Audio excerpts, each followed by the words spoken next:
Le crack, également appelé pâte de cocaïne, pâte base, galette caillou, base ou free base est une forme de cocaïne qui a été transformée en une substance solide et cristalline.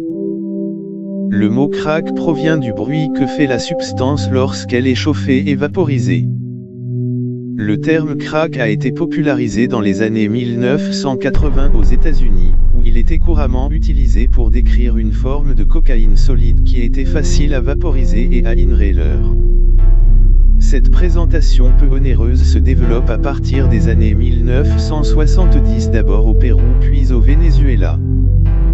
Elle commence à s'exporter aux États-Unis quand les autorités politiques entreprennent de renforcer les contrôles sur les précurseurs et les solvants permettant de purifier la cocaïne et avec elle s'exporte la façon de la purifier qui utilise alors de l'éther éthylique. Le crack arrive en Europe à la fin des années 1980. Le trafic de crack apparaît en France en 1990, la plus grande partie est importée des Antilles. Commence alors la crise du crack à Paris. On en trouve uniquement en région parisienne et presque exclusivement dans Paris intramuros, notamment dans le nord-est parisien autour des métros La Chapelle, Château-Rouge, Stalingrad. À la suite notamment de fermetures de squats dans Paris, le trafic se propage en banlieue, au nord de Paris et en particulier autour de la gare de Saint-Denis, où le trafic prend une grande ampleur. La cocaïne a été isolée pour la première fois en 1859 par le chimiste allemand Albert Niemann, qui a découvert qu'elle se trouvait dans les feuilles de coca. Depuis, la cocaïne et ses dérivés ont été utilisés à des fins médicales et de loisirs. Le crack est de plus en plus présent en France. Les consommateurs, en général, ne connaissent pas trop, commencent par découvrir le produit, par l'appellation free base ou bien cocaïne fumable. Le chlorhydrate de cocaïne qui elle n'est pas fumable. Une fois cuisiné, on l'allume, ils font crack en ébullition. C'est toujours la première bouffée qui est la meilleure. Après, il y a la recherche de ce premier effet que l'on n'arrive pas à atteindre. La descente du produit est difficile, il n'en a jamais assez.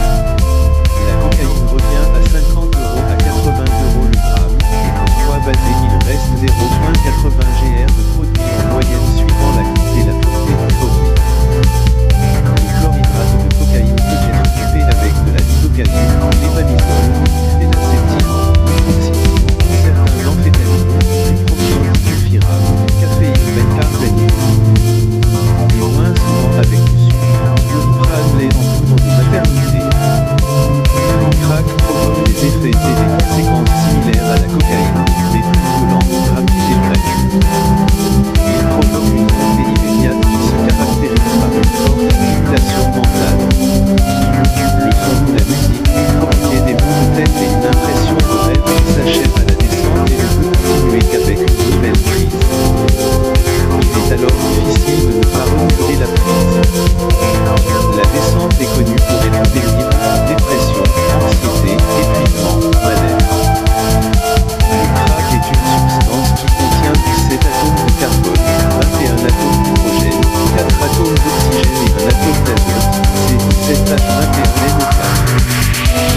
Le crack est cultivé à partir du chlorhydrate de cocaïne en utilisant du bicarbonate de sodium ou ammoniac et de l'eau pour le rinçage. Ce qui permet de créer une substance qui peut être vaporisée et inhalée. La pâte de cocaïne est obtenue à partir de feuilles de coca, qui sont cultivées principalement en Amérique du Sud. Les feuilles de coca sont cueillies, séchées et mises en pile, mélangées à du ciment ou de la chaux, puis recouvertes de kérosène et de solvant. Le mélange est filtré et le solvant est évaporé. La cocaïne est extraite du kérosène avec de l'acide sulfurique pour produire une solution alcooline du sulfate de cocaïne. Ce qui induit une précipitation de la cocaïne base, ce qui permet de récupérer une base de cocaïne cristalline appelée pâte base. Le crack est généralement consommé en inhalant par la bouche. Cette méthode d'administration permet au crack d'atteindre rapidement le cerveau, ce qui lui confère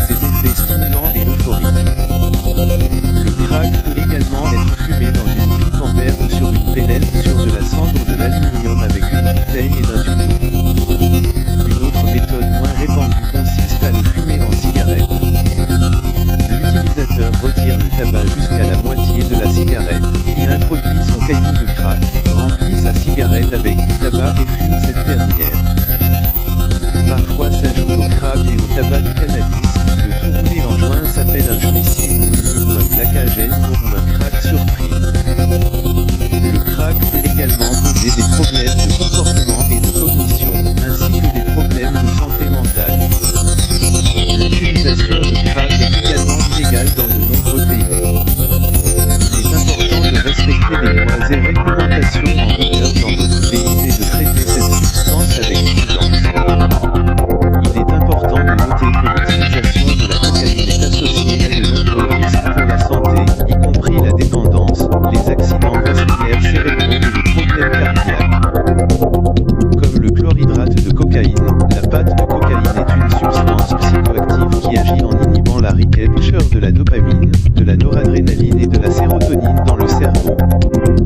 Elle est souvent utilisée illégalement pour ses effets stimulants et euphoriques, mais elle peut également être utilisée de manière légale dans le cadre de traitements médicaux. La noradrénaline est une hormone et un neurotransmetteur produit par le système nerveux et les glandes surrénales. Elle joue un rôle important dans de nombreuses fonctions du corps, notamment la régulation de la pression artérielle, la réponse au stress et la régulation de l'humeur. La noradrénaline est impliquée dans de nombreuses fonctions du corps, notamment la mémoire, l'attention, l'apprentissage, la régulation de l'humeur et la réponse au stress. Des niveaux élevés de noradrénaline dans le cerveau sont associés à une augmentation de l'excitation et de l'attention, tandis que des niveaux faibles sont associés à la dépression et à la fatigue. La sérotonine est un neurotransmetteur qui joue un rôle important dans de nombreuses fonctions du corps, notamment la régulation de l'humeur, la perception de la douleur, le sommeil, la digestion et le comportement sexuel.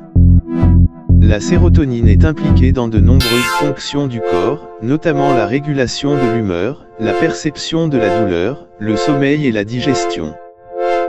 Des niveaux élevés de sérotonine dans le cerveau sont associés à une augmentation de l'humeur et à une réduction de l'anxiété. Tandis que des niveaux faibles sont associés à la dépression et à l'agitation. La dopamine est un neurotransmetteur produit par le système nerveux central et par certaines glandes endocrines. Elle joue un rôle important dans de nombreuses fonctions du corps, notamment la régulation de l'humeur, la motivation, l'apprentissage et le plaisir. La dopamine est impliquée dans de nombreuses fonctions du corps, notamment la régulation de l'humeur, la motivation et le plaisir. Des niveaux élevés de dopamine dans le cerveau sont associés à une augmentation de l'humeur et de la motivation, tandis que des niveaux faibles sont associés à la dépression et à la fatigue.